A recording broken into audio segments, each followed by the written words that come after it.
আসসালামু আলাইকুম everyone, welcome back to my YouTube channel. আশা করি আপনারা সবাই ভালো আছেন।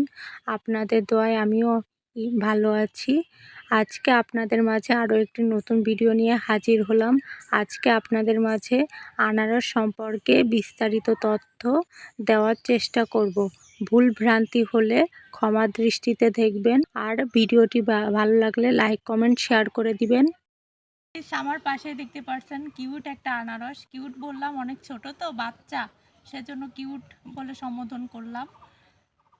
আনারস মূলত তিনটা কালারে হয়, যেমন প্রথম অবস্থায় যখন কিউট থাকে তখন গোলাপি রঙের হয়, তারপরে একটু বড় হলে সবুজ কালার হয়, তারপর যখন খাওয়ার উপযোগী বা পরিপক্ক হয়, যখন যখন পাকে তখনই হলুদ কালার ধারণ করে।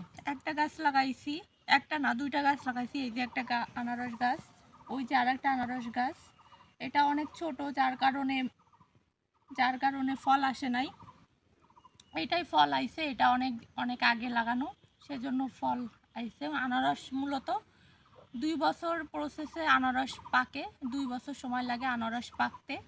আমাদের তো মাত্র দুইটা গাছ, যাদের অনেক আনারস লাগানো হয়, যেমন ধরেন 1 বিঘা 2 বিঘা 3 বিঘা আনারস হয়, তারা কি করে, তারা কার পরই মেডিসিন, যেমন ফরমালিনযুক্ত বিষাক্ত মেডিসিন তারা প্রয়োগ করে বাজারজাত করে।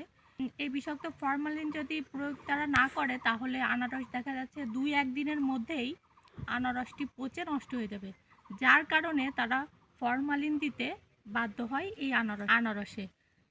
আর ফরমালিন তো জানেনই আমাদের দেহের জন্য কত বড় ক্ষতি, মারাত্মক একটা বিষ, যা খাইলে আমাদের দেহে কোনো উপকার তো হয় না, বরং অপকারে ভর্তি হয়ে যায় আমাদের দেহটা।